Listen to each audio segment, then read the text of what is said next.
వరకు కూడా మత్తు పదార్థాలు అడిక్ట్ అవుతున్నారు. చిన్న వయసులోనే 7th క్లాస్ నుంచి 6th క్లాస్ నుంచి కూడా స్కూల్ పిల్లలు కూడా అడిక్ట్ అవుతున్నారు. చాలా కేసులు కూడా నమోదవుతున్నాయి. తల్లిదండ్రుల మాట వినట్లేదు, ఓవర్ యాక్టివ్గా ఉంటున్నారు. అది వాళ్ళు మత్తు పదార్థాలకు అలవాటు పడుతున్నారని వాళ్ళకు కూడా తెలియట్లేదు, పిల్లలకు కూడా. ఇప్పుడు మీరు చాక్లెట్కి ఏ విధంగా అయితే ఇష్టపడతారో దాన్ని కూడా మీకు తెలియకుండానే మత్తు పదార్థాలకు అలవాటు పడే పరిస్థితి వస్తుంది. కాబట్టి ఎవరైనా తెలియని వ్యక్తులు, మీకు పరిచయం లేని వ్యక్తులు ఏదైనా ఇస్తే దయచేసి తీసుకోకండి. ఎవరైనా కానీ మీకు ఆశ చూపించడమో ఇంకోటి చేయడమో చేస్తే తీసుకోవద్దండి. ముఖ్యంగా బాయ్స్. ఓకే, గర్ల్స్ కూడా ఎవరైనా కానీ మీకు ఏదైనా చాక్లెట్ ఇస్తాం ఇంకోటి ఇస్తామంటే మీరు మీకు ఈవెన్ మీకు పరిచయం ఉన్న వ్యక్తులు ఇచ్చినా కూడా తీసుకోకండి.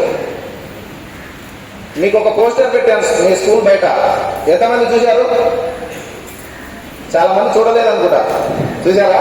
Very good. అక్కడ ఏముంది? ఓకే ఓకే, అందరు చూసినారు. ఓకే, ఇంకా మంచిగా ఉంటుంది.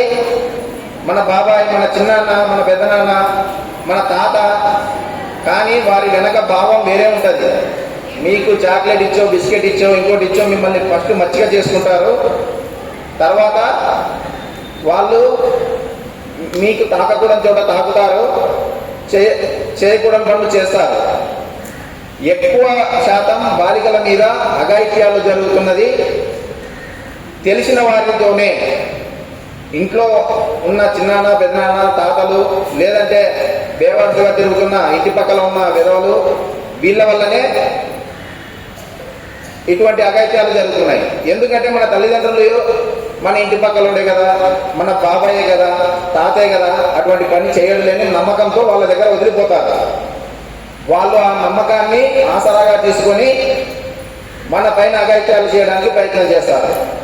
అందుకే దయచేసి ఎవరు కూడా ఎటువంటి మనకి తెలిసిన వ్యక్తులైనా తెలియని వ్యక్తులైనా ఏదైనా మనకి ఆశ చూపి చాక్లెట్ కానీ, బిస్కెట్ కానీ, ఎనీథింగ్ ఏదైనా కానీ, డబ్బులు ఇచ్చినా కానీ, ఏమి ఇచ్చినా కానీ తీసుకోకండి.